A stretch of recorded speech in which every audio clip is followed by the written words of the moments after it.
ونستغفره ونعوذ بالله من شرور أنفسنا ومن سيئات أعمالنا من يهده الله فلا مضل له ومن يضلله فلا هادي له وأشهد أن لا إله إلا الله وحده لا شريك له وأشهد أن محمدا عبده ورسوله يا أيها الذين آمنوا اتقوا الله حق تقاته ولا تموتن إلا وأنتم مسلمون يا أيها الناس اتقوا ربكم الذي خلقكم من نفس واحدة وخلق منها زوجها وبث منهما رجالا كثيرا ونساء واتقوا الله الذي تساءلون به والأرحام إن الله كان عليكم رقيبا يا أيها الذين آمنوا اتقوا الله وقولوا قولا سديدا يصلح لكم أعمالكم ويغفر لكم ذنوبكم ومن يطع الله ورسوله فقد فاز فوزا عظيما أما بعد فإن خير الحديث كتاب الله وخير الهدي هدي محمد صلى الله عليه وسلم وشر الأمور محدثاتها وكل محدثة بدعة وكل بدعة ضلالة وكل ضلالة في النار۔ پہلے بہرحال آپ کو انتظار جو کرنا پڑا ہے تو اس کے لیے معذرت پہلے آپ سے کرتے ہیں۔ یہ قدر اللہ وما شاء فعل تقدیر کا جو ہے ایک حصہ ہے، یہ مجھے بھی انتظار کرنا پڑا ہے اور آپ کو بھی انتظار کرنا پڑا ہے، کیونکہ ہمارے بھائی جن کے ساتھ مجھے آنا تھا وہ مجھ سے پہلے یعنی مجھ تک پہنچنے سے پہلے کسی ٹریفک میں پھنسے ہوئے تھے، تو مجھ تک بھی وہ آدھا گھنٹہ بعد میں پہنچے، تو وہ انتظار مجھے بھی کرنا پڑا ہے اور آپ کو بھی کرنا پڑا ہے۔ تو اس طرح سے یہ انتظار آج کا تھوڑا تکلیف دے رہا، ورنہ ہمارا ارادہ یہ تھا کہ 7:45 بجے آج کا درس ختم کریں گے، 6:45 بجے اب شروع ہو جانا چاہیے، مغرب کی نماز سے فارغ ہونے کے بعد شروع کریں گے، تو میں سمجھتا ہوں 7:45 بجے اب شروع ہو جائے گا، درس ہو جانا چاہیے اور 7:45 بجے ختم ہو جائے، یہ رہے سلسلہ۔ یہی سوچے تھے آج جب گھر سے نکلے تھے، لیکن قدر اللہ وما شاء فعل، تو چونکہ 7:15 ہو گیا ہے تو تھوڑا مجھے بھی تھوڑا آگے کھینچنا پڑے گا، اس کو جو ہے 7:45 سے آگے بڑھانا پڑے گا۔ اس ہفتے تو بڑھا دیں گے، لیکن آئندہ ہفتے انشاءاللہ 7:45 سے شروع کر کے 7:45 بجے درس کو کیسے بھی ختم کریں، یہ جو ہے سلسلہ رہے گا۔ دوسری بات یہ ہے کہ ہمارا ابھی جو درس نیا درس یہ شروع ہو رہا ہے، یہ میراث کے بارے میں ہے۔ پچھلے ہفتے میں نے ذکر کیا تھا، پھر سے یاد دلاتا ہوں ہمارے بھائی جو یہاں پہ اس وقت موجود ہیں اور پچھلے ہفتے نہیں تھے، کہ یہ کلاسز ریگولر بیس پہ ہی ہونی ہیں اور باقاعدہ کلاس سمجھ کر کے آئیں گے اس کو، اور بالکل عام تقریر جو ہوتی ہے وہ سوچ کر کبھی نہ آئیں گے، کبھی چلے جائیں گے، چھٹی چلے جائیں گے، کوئی بات نہیں، تو آپ کو کوئی فائدہ نہیں ہوگا اس میں۔ اصل آج بھی کوئی مسئلہ نہیں ہے، اس کے بعد والے ہفتے میں بھی مسئلہ اتنا نہیں رہے گا، لیکن جیسے ہی کس کو کتنا حصہ ملتا ہے اور کب ملتا ہے، وہ چیزیں ایک دوسرے سے اتنی جڑی ہوئی ہیں کہ اگر ایک ساتھ سب نہیں آپ ذہن میں رکھیں گے تو ایک ہفتہ بھی اگر آپ کا مس ہوتا ہے، اور جو مس ہوا ہے اگر آپ نے اس کو کور نہیں کیا، اور یہ چیزیں اکیلے سمجھ میں نہیں آتی ہیں، وہ بھی سمجھ لیجئے، یہ جو ہے کسی موبائل وغیرہ میں ریکارڈ کر کے سن لیں گے تو بھی سمجھ میں نہیں آئیں گے، کیونکہ یہ تقریر نہیں ہے کہ آپ سن لیں گے تو آپ کو سمجھ میں آ جائے گا۔ جو لوگ پڑھتے ہیں باقاعدہ مدرسے میں یہ سبجیکٹ، میں نے آپ کو پچھلے ہفتے کہا تھا کہ 95% اس میں سے بھی اسے حل نہیں کر پاتے، 5% لوگ حل کرتے ہیں،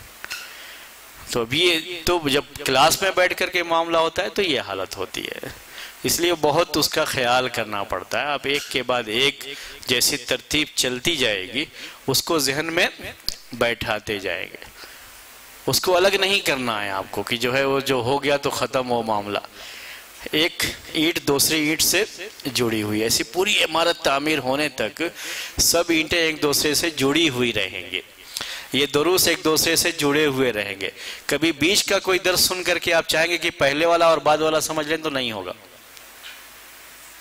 اس میں وہ سسٹم نہیں ہے اصل، نہیں، اس کو ذہن میں اچھی طرح سے بیٹھا لیجئے گا کہ یہ سسٹم اس میں نہیں ہے، تقریر کا نہیں ہوگا یہ جو، اور بہت خیال کرنا پڑے گا، اور خاص طریقے سے جن کا ذہن بہت تیز ہے ان کو بہت ہی اچھا لگتا ہے یہ جب پڑھتے ہیں، تو یعنی یہ بہت دلچسپی بھی ہوتی ہے، بہت مزہ بھی آتا ہے، اتنا مزہ آتا ہے کہ بس طبیعت چاہتی ہے کہ جو ہے اور بھی آگے اس کو بڑھاتے رہے، اتنا اچھا لگتا ہے۔ مجھے خود بھی بہت جو ہے دلچسپی اس میں ہوتی ہے اور کوئی بھی جو بھی اس میں ہوں گے، اس کو جب آپ حل کرنے جائیں گے، اس کو پڑھنے جائیں گے، تو آپ کا ذہن بھی تھوڑا خود تیز ہوگا۔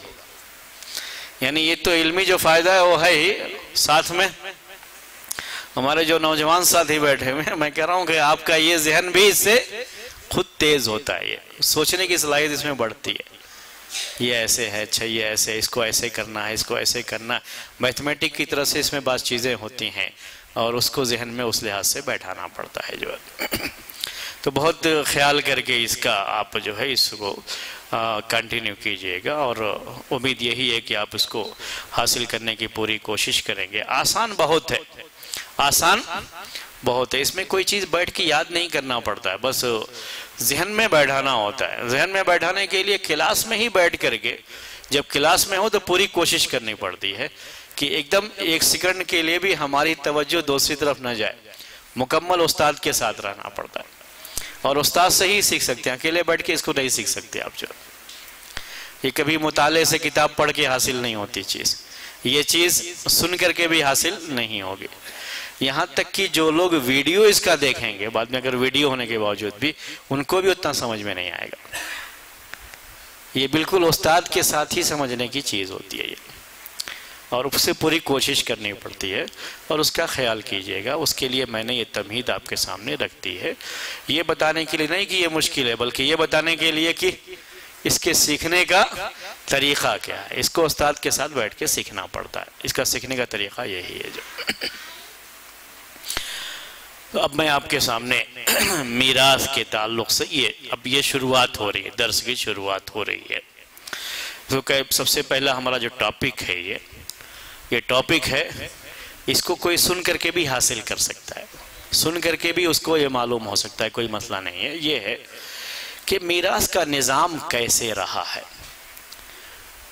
اب ہم پہلے آج اس ٹاپک پر گفتگو کریں گے کہ میراث کا نظام، میراث سے مطلب یہ ہے کہ کسی کے انتقال کے بعد اس کی اپنی جائیداد، اس کے پاس جو بھی مال ہے جس کا وہ مالک رہا ہے، اس کو کیسے جو ہے دوسروں میں تقسیم کیا جاتا رہا ہے، اس کا نظام کیا رہا۔ اسلامی نظام سے پہلے ہم یہ چاہتے ہیں کہ دوسرا نظام کیا رہا ہے اس کے تعلق سے، اس کے بارے میں آج کے درس میں آپ کے سامنے بات رکھیں۔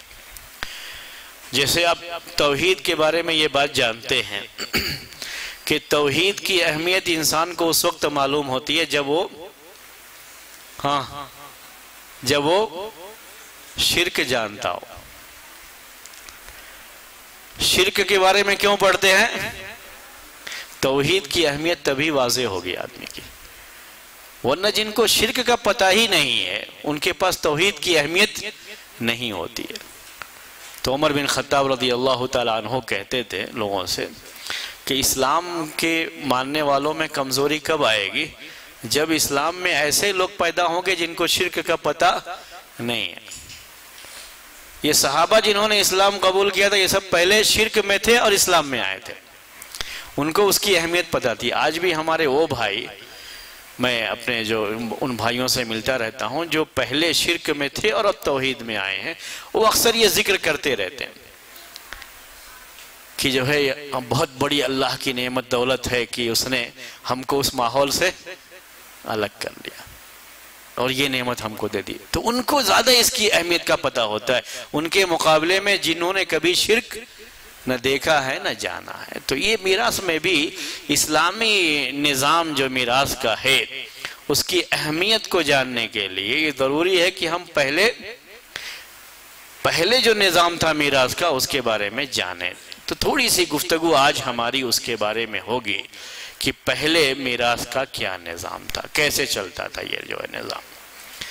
اگر میں آپ سے سوال کروں، یہاں سے اب جو ہے تھوڑا سوال جواب جو ہے اس کے ساتھ ہی شروع کریں گے، اس کے بعد تو پورا درس بورڈ پر ہی رہے گا، لکھنا یا جو ہے پڑھنا بہت کم رہے گا، سمجھنے کی ہی چیزیں زیادہ رہیں گی اور آپ کو ہی زیادہ اس میں زور دینا ہوگا اپنے ذہن پہ جو ہے۔ سب سے پہلے ہم یہی سوال کریں گے کہ یہ نظام کب سے شروع ہوا ہوگا دنیا کے اندر؟ آپ اپنے ذہن سے سوچ کے بولیے کہ میراث کا یہ نظام کب سے شروع ہوا ہوگا؟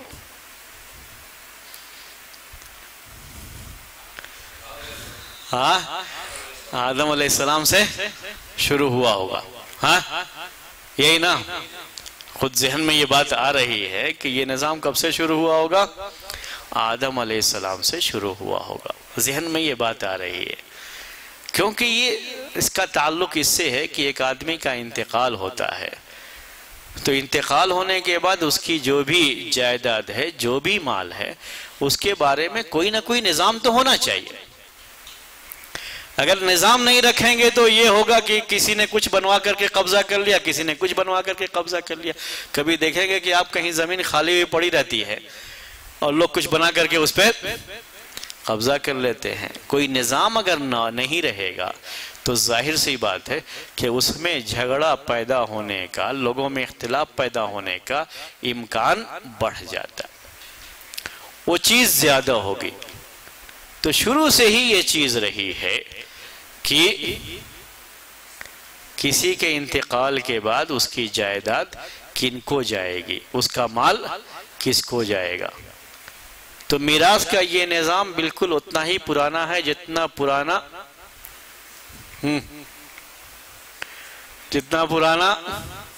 انسانی نظام ہے۔ ہم اس سے پہلے بھی مخلوقات رہی ہیں، ان کے بارے میں تو جانتے نہیں، تو ہم تو انسانوں کے بارے میں صرف پڑھتے ہیں۔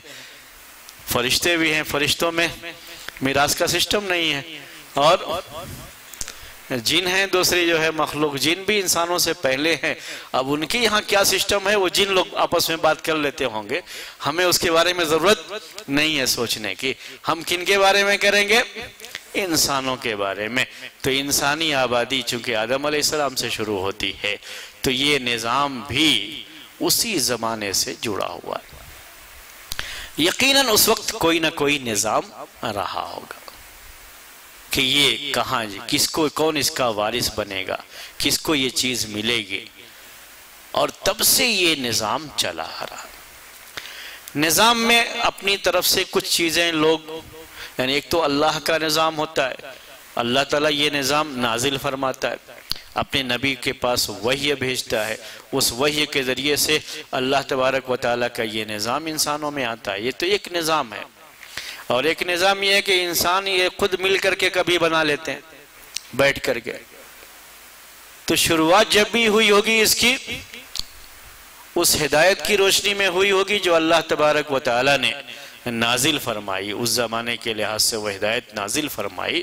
لیکن یہ انسان جیسے توحید پر تھا اور توحید کے بعد اس کے اندر شرک آ گیا تو نوح علیہ السلام کو بھیجا گیا، ایسے ہی جو یہ اسلامی قوانین رہے ہوں گے اس زمانے میں، یہ انسان ان سے منحرف ہوتے ہوتے بہت سارے بگاڑ جب اس میں ہوا ہوگا تو پھر اس کی اصلاح دوسرے نبی کے ذریعے سے، پھر جو ہے رسول بھیج کر کے ان کی اصلاح مختلف زمانوں میں ہوتی رہی ہوگی، کیونکہ یہی سسٹم ہے جو چلا آ رہا ہے۔ اور جس سسٹم کے بارے میں اللہ تبارک و تعالیٰ نے قرآن میں کہا سورہ بقرہ میں، جب آدم علیہ السلام کو، ان کی بیوی کو اور شیطان کو زمین میں اتار دیا گیا، سورہ بقرہ میں اس کا ذکر کیا گیا، تو کہا گیا قُلْنَا اهْبِطُوا مِنْهَا جَمِيعًا، کہ تم سب کی سب یہاں سے اب نیچے چلے جاؤ۔ اور اس کے بعد اللہ تعالیٰ نے کہا کہ فَإِمَّا يَأْتِيَنَّكُم مِّنِّي هُدًى، یقیناً تمہارے پاس میری طرف سے ہدایت آتی رہے گی۔ ہدا، یہ ہدایت، یہ اللہ تبارک و تعالیٰ کا فرمان ہے۔ جب آدم علیہ السلام کو، حوا کو، شیطان کو، سب کو دنیا کے اندر بھیج دیا گیا، اب یہاں سے ایک نیا سسٹم دنیا کے اندر ہوگا انسانوں کے تعلق سے۔ اس سسٹم کے بارے میں اللہ تبارک و تعالیٰ نے یہ خبر دے دیا کہ میری طرف سے ہدایت برابر آتی رہے گی۔ یہ بس بالکل واضح اعلان ہے کہ ہدایت ہر زمانے میں اللہ تبارک و تعالیٰ کی طرف سے آتی رہی ہے، اور اس ہدایت میں تبدیلیاں بھی ہوتی رہیں گی۔ وہی نظام، وہی سسٹم ہے، کیونکہ اگر اس میں کوئی تبدیلی نہیں ہوگی تو پھر نئے نبی نئے نظام کی ضرورت نہیں رہے گی۔ تو انبیاء کرام کا یہ سلسلہ رہا، رسولوں کا یہ سلسلہ رہا، کیونکہ سسٹم میں جو اللہ تبارک و تعالیٰ کی طرف سے سسٹم اتارے گئے، ہدایت جو نازل کی گئی، اس میں انسانوں نے اپنی عقلیں بھی لگا کر کے کچھ نہ کچھ تبدیلی کرتے رہے ہیں ہر زمانے میں۔ جو آج بھی میراث کا جو نظام چلا آ رہا تھا، اس نظام میں بہت ساری تبدیلیاں لوگوں نے کی ہیں۔ انسانوں کے اپنے قانون ہیں، اس قانون میں انہوں نے تبدیلیاں کی، آج بھی موجود ہے یہ۔ اور ہمارے بعض مسلمان بھائیوں کی طرف سے بھی یہ مطالبہ، یا بہنوں کی طرف سے یہ مطالبہ ہوتا رہتا ہے کہ ہمیں میراث میں اسلامی قانون نہیں چاہیے، کیونکہ ان کو فائدہ نظر آتا ہے کہ جو یہاں کا بنا ہوا قانون ہے اس میں ہمیں فائدہ زیادہ ہے۔ وہ فائدہ ان کو نظر آئے تو کہتے ہیں نہیں، ہمیں اسلامی نہیں چاہیے، ہم یہاں کے لحاظ سے تقسیم کرنا چاہتے ہیں۔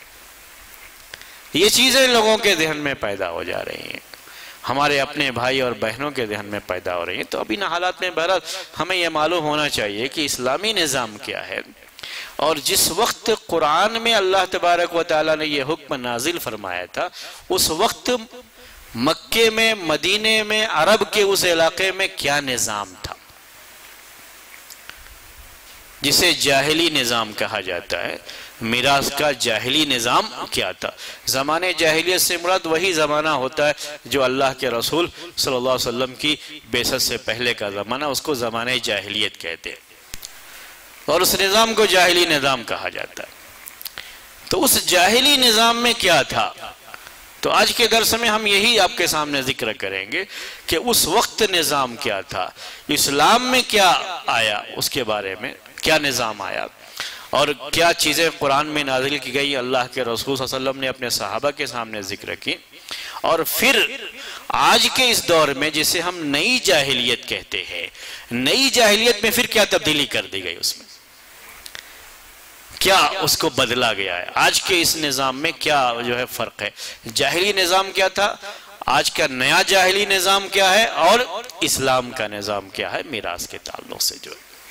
تو یہ تین چیزیں ہیں جو آج کے درس میں آپ کو نوٹ کرنی ہے، اس کو ذہن میں بیٹھانی ہے۔ سب سے پہلے ہم بات کر رہے ہیں جاہلی نظام کی جو ہے، یعنی اللہ کے رسول صلی اللہ علیہ وسلم کے بعثت کے وقت میں، آپ کے رسول بنائے جانے کے وقت میں کیا نظام تھا، اس کو آپ جو ہے ذہن میں بیٹھائیے۔ اس وقت ان کے ذہن میں یہ چیز ہوتی تھی کہ جو شخص زندگی میں مرنے والے کو جس کا مال تقسیم کیا جاتا ہے، عربی میں اسے مورث کہتے ہیں، عربی میں مورث کہتے ہیں۔ تو ہم یہ الفاظ بار بار استعمال کریں گے، اسی لیے آپ کو چاہتے ہیں کہ یہ الفاظ بھی ذہن میں بیٹھا لیجئے۔ مورث کہتے ہیں اس کو جس کی وفات ہوئی ہے اور اس کا مال تقسیم کرنا ہے، ہم کو میراث کے لحاظ سے تقسیم کرنا، اس کو مورث کہتے ہیں۔ تو مورث جس کے مرنے کے بعد، ہم کبھی باپ نہیں کہیں گے کہ باپ کے مرنے کے بعد بیٹے کا مال، یہ الٹا بھی ہو سکتا ہے، بیٹا کے مرنے کے بعد اس کا مال، باپ ابھی زندہ ہے اس کا مال تقسیم کرنا۔ تو مورث کا لفظ استعمال کریں گے ہمیشہ، وہ ذہن میں رہے کہ مورث یہ کسی بھی شخص کے انتقال کے بعد جس کا مال تقسیم ہونا ہے۔ جاہلی نظام میں لوگ یہ دیکھتے تھے کہ زندگی میں اس کو کس نے کتنا فائدہ پہنچایا ہے۔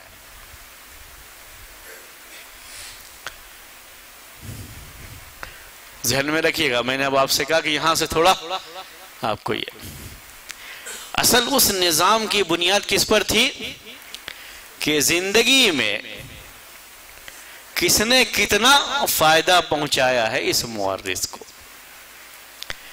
انتقال کرنے والے کو کس نے کتنا فائدہ پہنچایا۔ اور میراث کی تقسیم زیادہ تر اسی وقت سوچی جاتی تھی جب باپ کا انتقال ہو اور اس کی اولاد ہو۔ تو اب یہ اولاد میں سے کون حصہ لیں گے،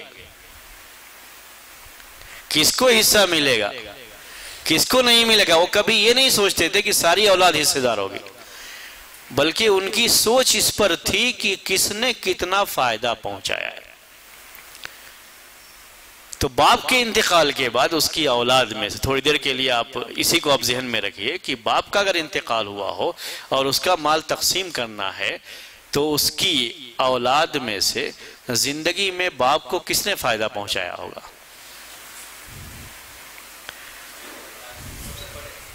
ہاں، جو سب سے بڑا ہے،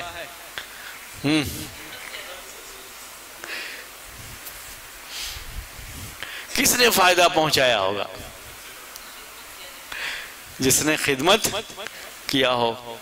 جی، اصل میں یہ فائدہ پہنچانا مال کے لحاظ سے ذہن میں رکھیں، وہ جسم کی خدمت کے لحاظ سے نہیں سوچتے تھے، کس کے لحاظ سے؟ مال کے لحاظ سے۔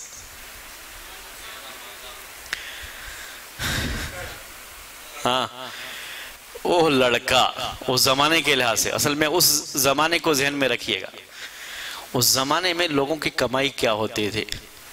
جیسے آج کل کمانے کی بہت ساری کمپنیاں ہیں، بہت ساری چیزیں ہیں، کوئی سافٹ ویئر انجینئر ہے، کوئی ہارڈ ویئر انجینئر ہے، کوئی یہاں کام کر رہا ہے، کوئی وہاں کام کر رہا ہے، کام کر کے لا کر کے پیسہ باپ کے ہاتھ میں دے رہا ہے، تو وہ ذہن میں نہ رکھے گا۔ وہ کیا زمانہ تھا؟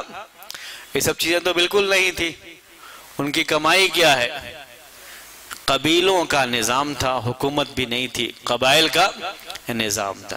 یہ قبیلے بھی برابر ایک دوسرے سے لڑتے رہتے تھے، ہمیشہ قبیلوں میں جنگ چلتی رہتی تھی۔ تو جنگ کے میدان میں کون سا بچہ باپ کا زیادہ ساتھ دیا ہوگا قبیلے کا؟ جو زیادہ طاقت، اگر چھوٹا بچہ ہے تو کبھی شرکت نہیں کیا۔ اسی جنگ کے میدان میں جو مال دشمن کا ملتا سب لے لیتے تھے، قبضہ کر لیتے، کمائی ان کی ہوتی تھی، آمدنی کا ایک ذریعہ ہوتا تھا ان کا۔ ان کی جانور ملے، پورے جانور قبضہ کر لیں، جو بھی مال ملتا تھا قبضہ کر لیں گے۔ دوسرے شکار کھیلنے کا، تجارت وغیرہ تو بہت معمولی ہوتی تھی، یعنی بہت معمولی جو ہے یہ کام ہوتا تھا۔ تجارت کا یہ کام بھی وہی کرتے تھے، چونکہ گھر بیٹھ کر کے یہ چیزیں نہیں ہو سکتی تھیں، تو تجارت کرنے والے تجارتی مال لے کر کے سفر کرتے تھے۔ راستوں میں ڈاکوؤں وغیرہ کا بہت راستے محفوظ نہیں تھے اور بڑے مسائل ہوتے تھے، سال کے 2 مرتبہ کے سفر ان کے، اور وہ بھی ایک جماعت کی شکل میں ان کو سفر کرنا پڑتا تھا، اور اس میں بھی ایسے لوگ ہوتے تھے سفر میں جو لڑنا جانتے، جو لڑ سکتے ہو، کیونکہ اگر ڈاکو آ گئے تو اسے مقابلہ کرنا پڑے گا۔ تو ان کا پورا نظام اس پر مبنی تھا کہ یعنی اس سوچ پر تھا، تھیوری جو ان کی تھی وہ یہ تھی کہ کس نے کتنا فائدہ پہنچایا۔ تو اب اس میں اگر کوئی چھوٹا بچہ ہے جسے اب آج کے زمان میں ہم کہیں گے، تو باپ کے انتقال کے بعد اگر کوئی بچہ چھوٹا ہے تو یقیناً وہ یتیم ہوگا۔ کیا ہوگا؟ یتیم۔ یتیم اسی کو کہتے ہیں کہ باپ کا انتقال ہو جائے اور بچہ ابھی چھوٹا ہو، نابالغ۔ تو یتیم کو وراثت میں حصہ نہیں ملتا تھا۔ نہ ملنے کی وجہ کہ اس نے ابھی کچھ بھی فائدہ نہیں پہنچایا تھا، اس نے تو کچھ فائدہ ہی نہیں پہنچایا، نہ جنگ میں حصہ لیا، نہ قبیلے کی طرف سے جو قبیلے کی ناک کا مسئلہ ہوتا تھا اس کے لیے اپنی جان تک قربان کرنے کو تیار ہوتے تھے۔ لڑنے بھیڑنے والی قوم تھی اور یہی ان کا نظام تھا، یہی چیزیں ان کی یہاں چلتی تھی۔ تو کہتے تھے جو کبھی جنگ میں حصہ نہیں لیا اس کو ہم حصہ کیسے دے دیں گے؟ باپ کے مرنے کے بعد اس کی میراث میں اس کو حصہ کیسے دیں گے جس نے جنگ میں حصہ نہیں لیا؟ یہ ان کی ایک سوچ۔ دوسری، عورتیں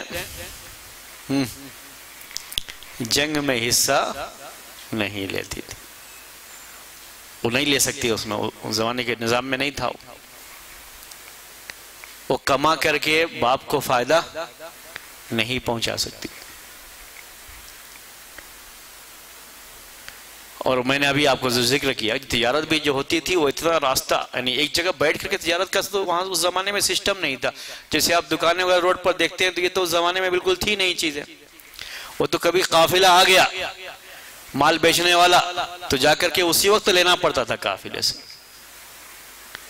یعنی ایسا نہیں ہے کہ آپ بعد میں جاؤ گے کہیں دکان کھلی رہے گی تو خرید کر کے ابھی کوئی ضرورت پڑ گئی دکان کھلی لے کر کے آگے مسئلہ ختم ہو گیا.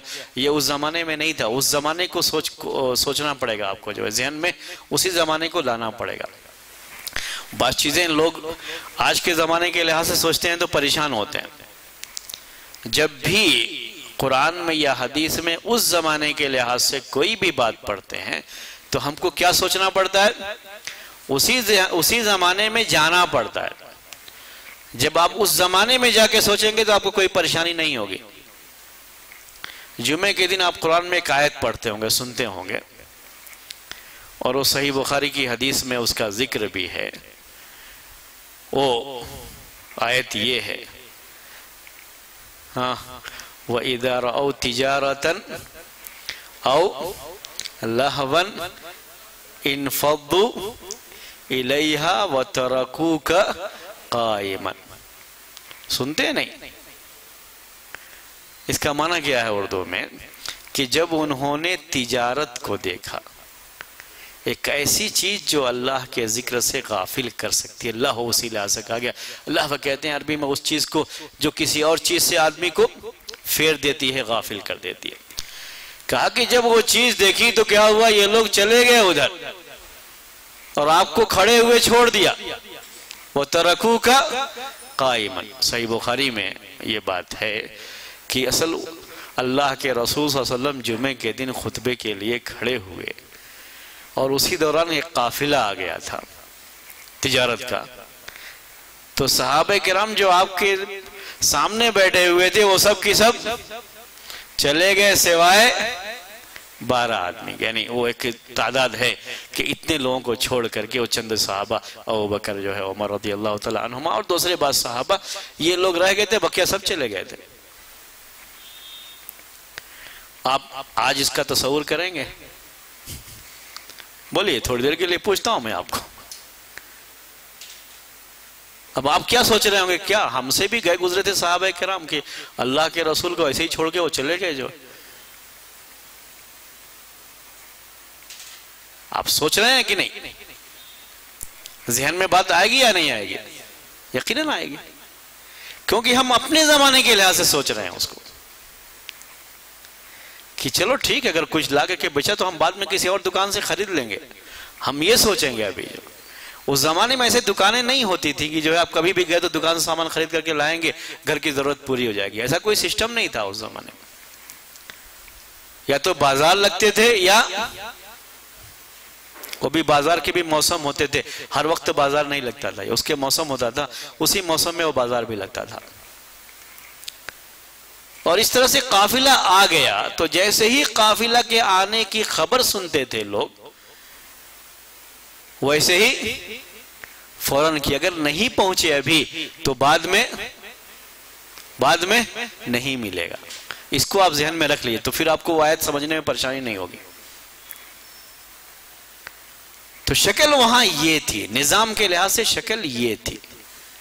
تو اس زمانے کے نظام کو جانیں گے تو پھر کبھی یہ ذہن میں خیال نہیں آگا کہ کیا یہ لوگ جو ہے اللہ کے رسول کو چھوڑ کے چلے گئے کہ اتنا ان کے لیے وہ اہم ہو گیا.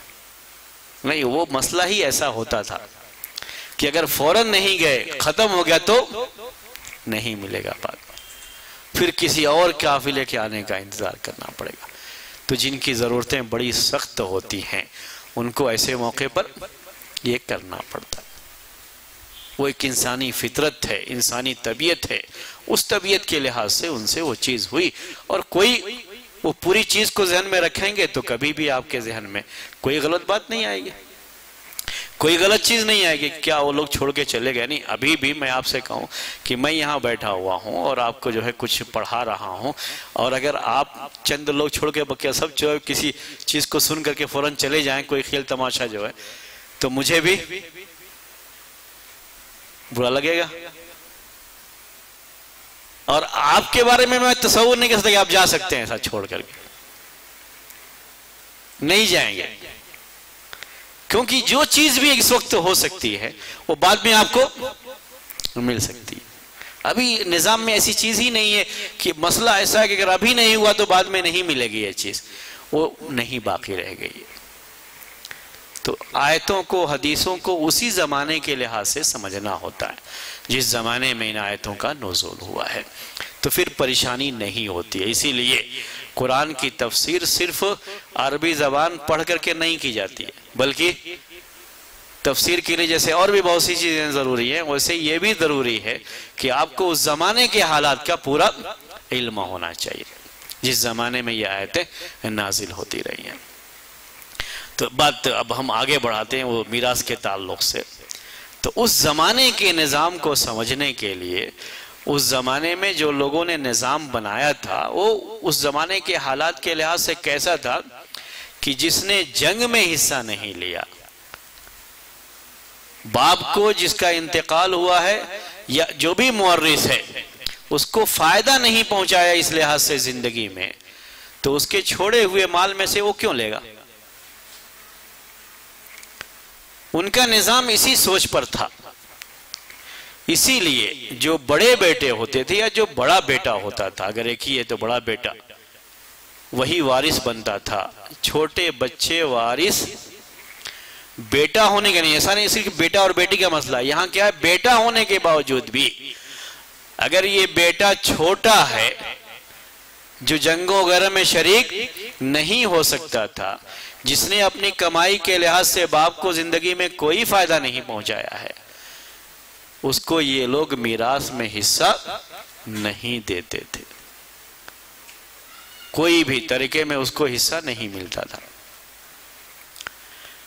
عورتیں چونکہ نہیں لیتی تھی حصہ اس میں، اسی لیے چاہے وہ بالغ ہو یا غیر بالغ ہو عورتوں کو سرے سے حصہ نہیں دیتے تھے۔ پورا معاملہ کس کے ہاتھ میں ہے؟ جو بڑے بیٹے یا کہیے بڑا بیٹا، یعنی ایک یا ایک سے زیادہ بھی ہو سکتا ہے، پورا کا پورا اسی کے ہاتھ میں آ گیا، اور وہی پورا نظام اس کا پھر سے دیکھتے نہیں، سارا جو ہے اس کی ملکیت میں وہ چیز، یہاں تک کہ بعض روایتوں کے بیان کے لحاظ سے کہ باپ کی بیویوں کا بھی وہ وارث بن جاتا تھا، یہاں تک جو ہے اس کا بڑے بیٹے کا یہ معاملہ ہوتا تھا۔ جو ہم تو یہاں میراث کی بات کر رہے ہیں، مال کی میراث یا حق کی میراث کے بارے میں بات کر رہے ہیں، اس لیے ہماری بات اسی کے بارے میں چلے گی۔ جو ہے یہ نظام چلتا تھا جب اللہ کے رسول صلی اللہ علیہ وسلم رسول بنائے گئے اور اسلامی نظام جب نازل کیا گیا۔ میراث کے تعلق سے بھی اللہ تبارک و تعالی نے یہ اسلامی نظام مکمل طریقے سے قرآن میں اس کو نازل فرمایا، جس کا ذکر میں نے پچھلے ہفتے آپ کے سامنے کیا تھا۔ اس وقت یہ نظام تھا۔ اس نظام کو سمجھنے کے بعد آپ کو قرآن میں ان آیتوں کو بھی سمجھنے میں آسانی ہوگی جن آیتوں میں بار بار یہ کہا گیا ہے کہ تم یتیموں کا مال نہ کھاؤ، یتیموں کا مال نہ کھاؤ، باطل طریقے سے یتیموں، اور یتیم کے تعلق سے بھی تفصیل کے ساتھ قرآن میں بیان آیا ہوا ہے۔ جو مسائل قرآن میں بہت زیادہ تفصیل سے ذکر کیے گئے، اتنی تفصیل سے کہ احادیث میں بھی اتنی تفصیل نہیں ملتی ہے، اس میں سے ایک تو میراث کا معاملہ ہے اور ایک یتیم کے مال کا بھی یہ معاملہ ہے، یعنی یتیم کی بھی جو کفالت، اس کی دیکھ بھال اور اس کے مال کے تعلق سے بار بار قرآن میں اس کا ذکر آیا ہے، اور یتیم کی احکام یعنی یتیم سے متعلق جو احکام ہے بڑی تفصیل سے بیان کیے گئے، کیونکہ اس زمانے میں ان پر بہت ظلم ہوتا تھا۔ یہ ظلم صرف میراث کے تعلق سے ہی نہیں تھا، اور بھی دوسری چیزوں میں بھی تھا، اس میں سے ایک چیز یہ میراث بھی ہے۔ یہ جو یتیم کا مال نہ کھاؤ، یتیم کا مال نہ کھاؤ بار بار کہا جا رہا ہے، اس کا ایک بڑا حصہ یتیم کی وراثت سے بھی تعلق رکھتا ہے کہ باپ کے انتقال کے بعد جو بچہ چھوٹا ہوتا تھا اس کا سارا مال کون؟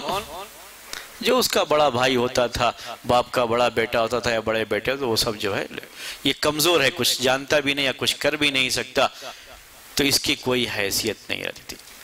یہ مال کھانے میں زیادہ اصل یہی چیز تھی اس زمانے میں، آپ خود بھی سوچ سکتے ہیں، یعنی آپ کی اتنی عمر ہو چکی ہے، اگر میں آپ میں سے اکثر لوگ جن کی عمریں 30-40 تک پہنچی ہوئی ہیں یا اس سے زیادہ پہنچی ہوئی ہیں، اگر میں یہ پوچھوں کہ آپ نے اپنی زندگی میں کبھی یتیم کا مال کھایا ہے تو کہیں گے کہ نہیں کھایا ہے، یہی نہ کہیں گے؟ ہاں کیوں؟ ہاں یعنی ایسا تو نہیں ہوتا ہے کہ لوگ معاشرے کے اندر، سماج کے اندر یہ ہوتا یعنی اندازہ یا جو ہے معلومات کرتے ہو کہ دیکھو کون یتیم ہے، چاہے اس کا مال جو ہے اسے گھر سے چھین کر کے، ارے اس کو تو کہا جائے گا وہ چور ہے، ڈاکو ہے۔ جو کسی کے گھر سے مال چوری کر کے یا ڈاکہ ڈال کر کے لے کے آئے گا اسے کیا کہا جائے گا؟ چور اور ڈاکو ہے۔ یتیم کا مال جو کھاتے تھے وہ زیادہ یہی شکل ہوتی تھی کہ بڑا جو ہے گھر میں وہ پورا مال لے کر کے بیٹھ گیا، یتیم کا جو حق بنتا تھا وہ نہیں دیتے تھے، وہ مال سب کھا جائے، خود کھا جایا کرتے تھے۔ تو اگر آپ اس چیز کو سمجھ جانے کے بعد، یہ آج کے بھی نظام میں آپ بہت ساری جگہوں پر یہ چیز ہے، سنتے بھی ہوں گے، دیکھتے بھی ہوں گے کہ باپ کا اگر انتقال ہو جاتا ہے اور جلدی ہو جاتا ہے کہ ابھی بہت سے بچے اس کے یا ایک ہی دو بچے چھوٹے ہیں، ابھی بالغ نہیں ہیں، اور ایک دو بچے بالغ ہیں یا ایک بڑا ہے، تو عام طریقے سے بڑا بیٹا ہی کیا کرتا ہے؟ مال لے کر کے بیٹھ جاتا ہے، اور میراث تقسیم نہیں ہوتی۔ کب تقسیم کرنے کا سوچیں گے؟ جب یہ بھی بڑے ہو جاتے ہیں، اب اس کے بعد سب بڑے ہو گئے ہیں، تو اب جب تقسیم کرنے کا سوچتے ہیں تو بڑی پریشانی بھی آتی ہے، اور دوسرے مسائل بھی اس میں پیدا ہوتے ہیں، پھر جو ہے کہ میں نے یہ کیا، میں نے یہ کیا، میں نے یہ کیا۔ تب تک وہ جو بڑا بیٹا مال کو اپنا مال سمجھ کر کے خرچ کرتا رہا ہے، وہ کس کا مال کھاتا ہے؟ یتیم کا مال کھاتا ہے۔ یہ شکل ہے، ایک شکل ہے یتیم کا مال، یعنی اور بھی شکل ہیں لیکن یہ بھی ایک شکل یتیم کا مال کھانے کی کرتے ہیں۔ اور بعد میں وہ مسئلہ یہ آ جاتا ہے کہ وہ تو میں نے یہ سب کیا ہے، میں نے بڑھایا ہے، والد صاحب جو چھوڑ گئے تھے تو بہت تھوڑا سا تھا، اس کے بعد تو میں نے بڑھایا۔ یہ ساری شکلیں پیدا ہو جاتی ہیں۔ یتیم کا مال نہ کھاؤ، نہ کھاؤ، نہ کھاؤ، جو بار بار قرآن میں ذکر کیا گیا ہے، اس کا ایک تعلق اس سے بھی ہے۔ اور آج بھی بہت ساری جگہوں پر، بہت سارے گھرانوں میں وہی جاہلی نظام پھر سے آ جاتا ہے جو اس زمانے میں تھا۔ بس تھوڑا بہت فرق یہ آپ کہہ سکتے ہیں کہ جو زمین جائیداد ہے اس میں تو کسی نہ کسی حد تک دے دیتے ہیں، اگرچہ کہ چھوٹا ہی ہو تقسیم کر کے، لیکن ہم سمجھتے ہیں کہ شاید میراث یہ صرف زمین جائیداد ہے۔ صرف زمین جائیداد نہیں ہے۔ جب ہمارا درس شروع ہو جائے گا تو پہلے اس کی تعریف ہی کریں گے کہ کہتے کسے ہیں یہ میراث۔ یہ صرف زمین جائیداد نہیں ہے، صرف مال ہی نہیں ہے، اس کے علاوہ بھی اور کیا چیز ہے جو باپ کے مرنے کے بعد یا مورث کے مرنے کے بعد جس کا انتقال ہوا ہے، اس کے ورثہ کو وہ چیز، اس کے وارثین کو وہ چیز جائے گی اور تقسیم ہونی چاہیے۔ اس میں اور بھی چیزیں آتی ہیں، جو اس میں بعض دوسرے حقوق بھی آتے ہیں، وہ بھی جو ہے آتے ہیں، منتقل ہوتے ہیں۔ یہ تو زمین جائیداد کی حد تک تو کسی حد تک چلو، چھوٹے والے کو بھی جب بڑا ہو جاتا ہے تو ہاں یہ اس میں اس کا اتنا حصہ ہے یہ، لیکن جو مال چھوڑ کر کے گیا تھا اس کے بارے میں تو سوچتے ہی نہیں کہ ان کا بھی حق تھا جو ہے، اور جو ان کا حق تھا اس کے لحاظ سے ہم نے جو تجارت کیا ہے اس میں سے پھر ان کا کتنا بنتا ہے، اس کا صحیح حساب لگا کر کے ان کا وہ مال دیا جائے، ان کا حق دیا جائے، اس کے بارے میں کبھی۔ اگر کوئی بہت نیک ہے، یعنی آج کے زمانے کے حالات کے لحاظ سے بول رہا ہوں، کہو یہ بہت نیک ہے، بڑا بیٹا جو باپ کے مرنے کے بعد اس کی تجارت کو سنبھالے ہوئے ہے، کاروبار کو سنبھالے ہوئے بہت اگر نیک ہے، تو ان بھائیوں پر خرچ کرتا ہے، بہنوں پر خرچ کرتا ہے، اور خرچ کر کے بھی بعد میں جب بھی موقع آتا ہے احسان ضرور جتلاتا ہے۔ موقع پر کیا تھا تم لوگ جانتے نہیں ہو کہ اس وقت تم کس لائق تھے، سب میں نے سنبھالا، پھر جو تم کو میں نے کیسے پالا ہے وہ میں جانتا ہوں. پہلے تو اس کے مال پر قبضہ کر کے بیٹھے ہوئے ہو، اوپر سے احسان الگ اس کے اوپر جتلا رہے ہو کہ میں نے یہ کیا ہے. کیونکہ معلوم نہیں ہے، میراث کا نظام معلوم نہیں ہے. تو جاہلی نظام تھا کہ جو بڑا بیٹا ہے وہی پورا قبضہ کر کے بیٹھ جاتا تھا اور سمجھتا تھا کہ حق میرا ہے. اگر اسلامی نظام کو سمجھیں گے تو جس دن باپ کا انتقال ہوا اسی دن سے اس پوری تجارت پر بھی وہ چھوٹا بیٹا بھی برابر کا شریک ہے. اگر اس کے اوپر خرچ ہوا ہے تو اس کے مال میں سے خرچ ہوا ہے، کسی اور نے کوئی، یعنی کبھی ایسا ہو سکتا ہے کہ باپ نے مال نہ چھوڑا ہو تو ایسے ہی موقع پر یتیم کو غریب کہا جاتا ہے، پھر اس کی کفالت کی ذمہ داری لینی پڑتی ہے کسی کو، اور جو بھی خرچ کرے گا اس کو بڑا اجر و ثواب ہوتا ہے. لیکن جو یتیم مالدار ہوتا ہے، باپ بہت مال چھوڑ کر کے گیا ہوا ہے، وہاں تو اس کے مال کی نگرانی کرنی پڑتی ہے. اس کا بھی اجر و ثواب ہے، جو مال کی نگرانی کرتا ہے، تجارت کو بڑھاتا ہے، اس کو اجر و ثواب ملے گا. لیکن کتنا نفع ہوا، کتنا فائدہ ہوا، اس یتیم کے مال کا برابر سے حساب لگا کر کے اس کو دینا چاہیے، پہنچنا چاہیے. جو عام طریقے سے آج بھی اس معاشرے میں بھی اس نئی جاہلیت میں پھر سے وہ چیز آ گئی ہے کہ اس کو پورا حق نہیں ملتا ہے، اور یتیموں کا یہ مال بہت زیادہ لوگ کھا جاتے ہیں اور انہیں احساس بھی نہیں ہوتا ہے کہ ہم یتیم کا مال کھاتے ہیں. اور اس کی بڑی سخت وعید ہے قیامت کے دن. جو ہے بات کو اب آگے بڑھاتے ہیں. تو یہ اس نظام میں بنیادی چیز کیا تھی؟ کیا دیکھتے تھے وہ؟ کہ زندگی میں کس نے فائدہ پہنچایا، اسی کے لحاظ سے اس کو ملنا چاہیے. قرآن میں اللہ تعالیٰ نے جہاں میراث کی آیتیں نازل فرمائی ہیں اس میں بعض جگہوں پر اس کا بھی بیان ہے کہ تمہارے باپ، تمہارے بیٹے، تمہارے یہ رشتہ دار، تم نہیں جانتے کہ کون تمہارے لیے زیادہ مفید ہے.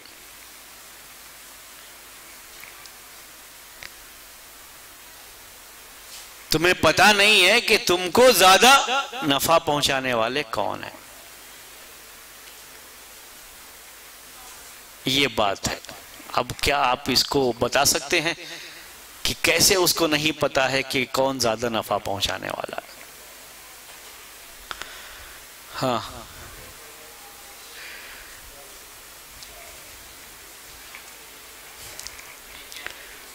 ہاں کس کی؟ ہاں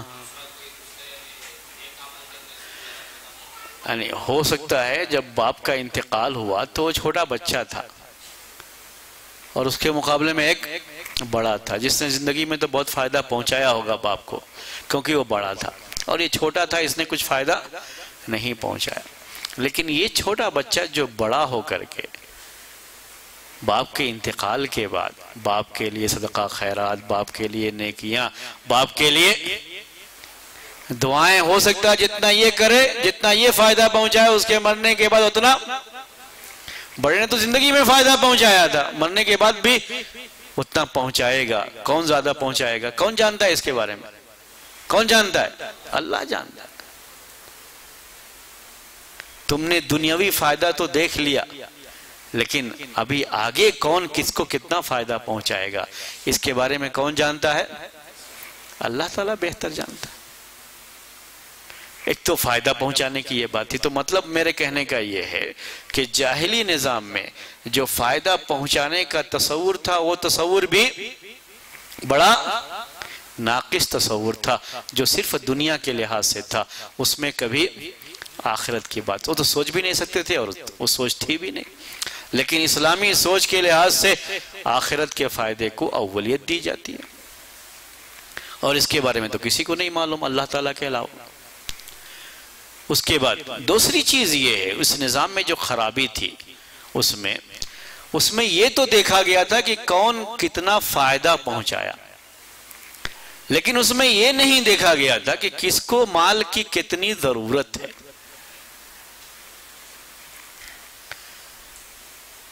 پھر سے کہوں، اس نظام میں فائدے کو تو دیکھا گیا تھا، لیکن جو لوگ ہیں اس کے مرنے کے بعد زندہ، جیسے اس کی اولاد ہی مان لیجئے، ہم اولاد کو ہی لے کے چلتے ہیں پہلے، اور دوسرے لوگ بھی ہو سکتے ہیں وارثین میں سے، اور ان کی بھی ضرورت ہو سکتی ہے، لیکن کس کو مال کی ضرورت کتنی ہے، کتنی زیادہ ہے، کس کو کم ہے اور کس کو زیادہ ہے؟ ایک تو فائدہ پہنچانے کی سوچ، اور ایک ہے مال کی ضرورت کس کو ہے، کس کی ضرورت زیادہ ہے مال کے لحاظ سے۔ ایک چھوٹا بچہ جو ابھی کمانے کے لائق نہیں ہے، جس نے اگرچہ کہ ابھی کوئی فائدہ نہیں پہنچایا تھا مرنے والے کو، لیکن مال کی اگر ضرورت دیکھی جائے تو اس کو ہے یا نہیں؟ زیادہ ہے۔ یہ بھی اسی باپ کا بیٹا ہے اور اس کو مال کی ضرورت زیادہ ہے۔ جب اس کو مال کی ضرورت زیادہ ہے تو اس ضرورت کا خیال اس جاہلی نظام میں نہیں کیا گیا تھا۔ تو اسلامی نظام کے اندر جو جاہلی نظام میں دو خرابیاں تھیں۔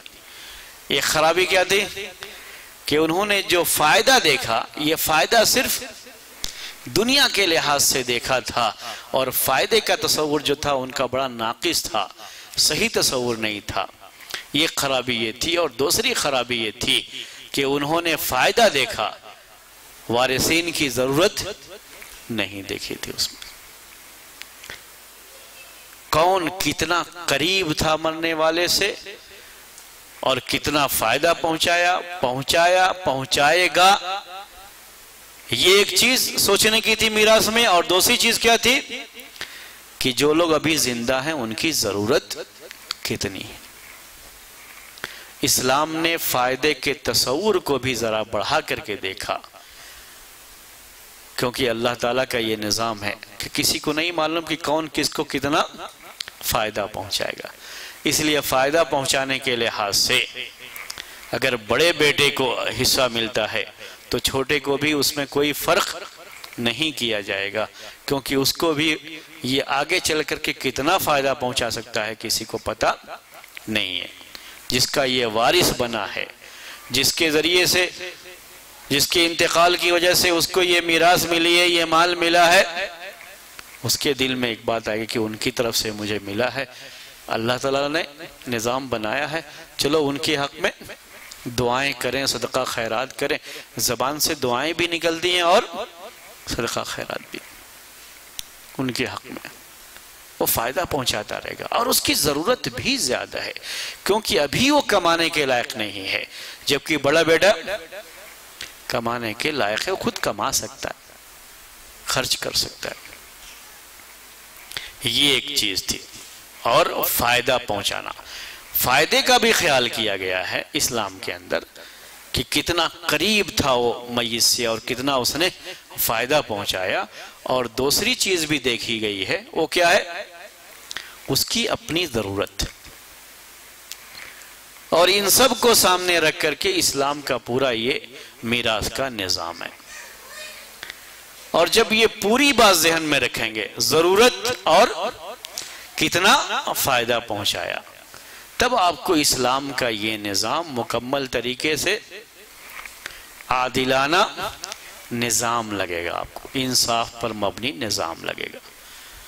اسی لیے ہم نے یہ درس آپ کے سامنے آج پیش کیا، اس کو سمجھنے کے لیے جو ہے۔ اب یہاں معاملہ یہ ہے اسلامی نظام میں کہ عورت اور مرد میں فرق کیا گیا ہے۔ جیسے ایک باپ کی اولاد بیٹا اور بیٹی دونوں ہیں، تو بیٹا اور بیٹی میں جب تقسیم کیا جاتا ہے تو بیٹے کو دگنا دیا جاتا ہے بیٹی کے مقابلے میں۔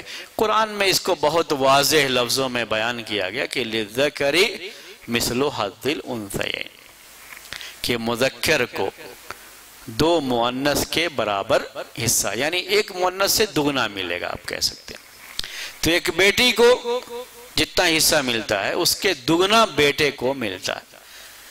ایک بہن کو جتنا ملے گا اس سے دگنا اسی کے درجے کے بھائی کو ملتا ہے، جو آگے چل کر کے آپ کے سامنے جو ہے چیزیں آئیں گی. بیوی کو جتنا ملتا ہے شوہر کے مال میں سے، شوہر کو بیوی کے مال میں سے اس کے مقابلے میں دگنا ملتا ہے. جو حصہ رکھا گیا وہ دگنا رکھا گیا. تو یہ ایک قاعدہ ہے. آج کی جاہلیت میں اس پر اعتراض ہوتا ہے. جب اللہ تعالیٰ نے یہ نظام نازل فرمایا تھا تو اس زمانے کی جاہلیت کے لحاظ سے یہ اعتراض آیا تھا کہ ان کو حصہ کیسے دے رہے ہیں جنہوں نے کچھ کمایا ہی نہیں ہے، جنگ میں حصہ ہی نہیں لیا ہے. یہ چھوٹے بچوں کو حصہ کیسے دے رہے ہیں، عورتوں کو حصہ کیسے دے رہے ہیں، یہ سوال آتا تھا اس زمانے میں.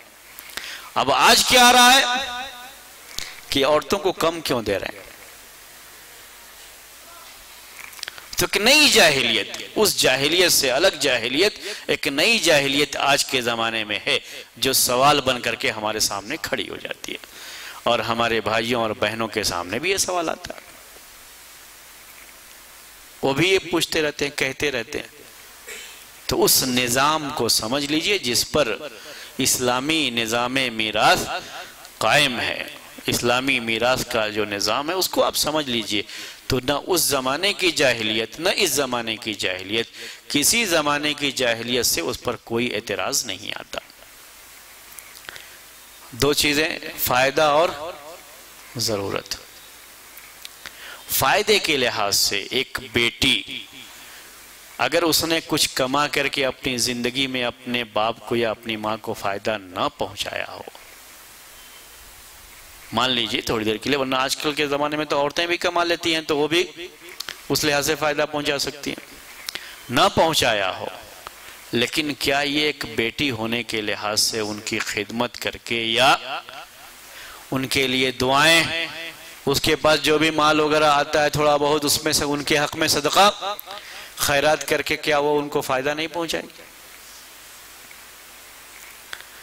اگرچہ کہ وہ مؤنث ہے، انثیٰ ہے، لڑکی ہے، بہن ہے، لیکن اس کے باوجود بھی وہ فائدہ پہنچائے. فائدہ پہنچانے کا یہ دروازہ تو کھلا ہوا ہے اس کے لیے بھی. اب دوسرا مسئلہ ضرورت کا ہے. اسلامی نظام کے لحاظ سے ایک عورت کو مال کی ضرورت مرد کے مقابلے میں بہت کم ہے. یہ اسلامی نظام کو ذہن میں رکھیے گا، میں اس لیے بات جو ہے یہ کہہ رہا ہوں، اس کے زور دے کے کہہ رہا ہوں.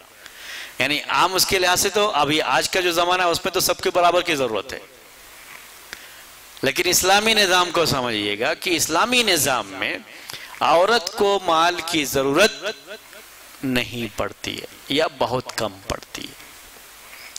اس کی وجہ یہ ہے کہ اسلامی نظام میں عورت کو ہمیشہ جو خرچہ اس کا ہے اس خرچے کی ذمہ داری کسی نہ کسی مرد پر رکھی گئی ہے.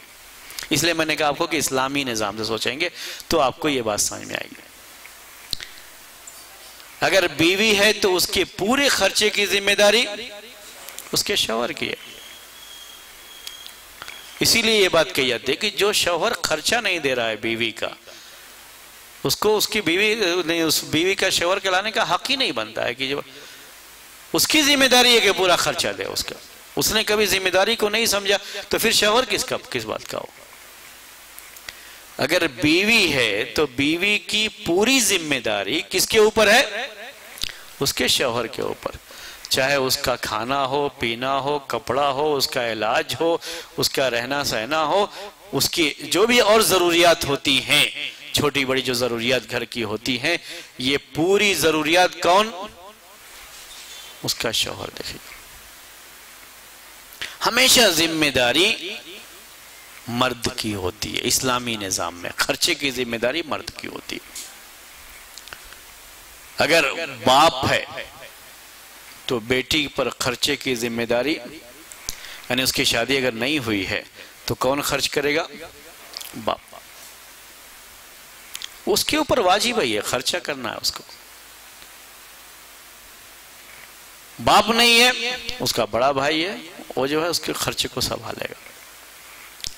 اس کے اوپر خرچ کرے گا بغیر کسی اس کے، یعنی بغیر احسان جتلائے ہوئے، بغیر کسی اور تصور لائے ہوئے، یہ ذمہ داری رکھی گئی ہے، اس کو خرچ کرنا ہے اس کے اوپر۔ ماں ہے، ماں کی پوری ذمہ داری بیٹوں پہ آتی ہے۔ باپ بھی جب کماتا نہیں تو ذمہ داری پھر اولاد پر ہی آ جاتی ہے، لیکن ماں تو مکمل طریقے سے، کیونکہ باپ کا معاملہ ہے کہ ہو سکتا ہے کماتا بھی ہو، ابھی کمانے کے لائق ہے تو کمائے گا کھائے گا، اتنا مسئلہ نہیں ہے، لیکن خاتون ہونے کے لحاظ سے، عورت ہونے کے لحاظ سے اگر شوہر نہیں ہے اور ماں ہے، وہ اس کا اپنا بیٹا ہے جو کماتا ہے، تو بیٹے کے اوپر ماں کی پوری ذمہ داری، اس کا نفقہ اس کے اوپر، کس کو کہتا ہے نفقہ، یہ نفقہ، یہ خرچہ اس کے اوپر واجب ہوتا ہے۔ میں نے چند مثالیں دی ہیں یہ کہ ہر حال میں عورت کی ذمہ داری کسی نہ کسی مرد پر آتی ہے، خرچے کی ذمہ داری مرد پہ ہوتی ہے۔ ایک عورت اگر تھوڑی دیر کے لیے فرض کر لیجئے کوئی بھی نہیں ہے اس کا، شوہر کا انتقال ہو گیا، بیوہ ہو گئی، شوہر کی ذمہ داری تھی، باپ نہیں ہے، بھائی وغیرہ بھی نہیں، کوئی نہیں ہے ایسا رشتہ دار جس کے اوپر اس کا خرچہ واجب ہوتا ہو، یہ خاتون بیوہ خاتون کہلاتی ہے اسلامی نظام میں، جس بیوہ کی ذمہ داری، جی اگر اسلامی حکومت ہے تو اسلامی نظام حکومت میں بیت المال سے اس کا وظیفہ مقرر ہونا ضروری ہے، وہاں سے اسے پیسے آنا چاہیے، نہیں بھی ہے تو معاشرے میں ہے کہ اس کے خرچے کی ذمہ داری لوگ اٹھائیں، یہ ذمہ داری ہوتی ہے، ایسا نہیں کہ بس کوئی دیکھ لے، نہیں، ذمہ داری ہوتی ہے، کون اٹھائے گا اس کا فیصلہ کرنا پڑے گا، اور اس کو پہنچنا چاہیے اتنے پیسے، اور اس کا بڑا اجر و ثواب ہے، یعنی پھر بعد میں اس کا بڑا اجر و ثواب ہے۔ اس خاتون پر جو آدمی بھی خرچ کرے گا، یا مہینے متعین کر دیا کہ جو ہے میں مہینہ مہینہ اس خاتون کو پیسے بھیجتا رہوں گا، اس کو بڑا اجر و ثواب ہے۔ تو ہر لحاظ سے اسلامی نظام میں عورت کو مال کی ضرورت کم پڑتی ہے،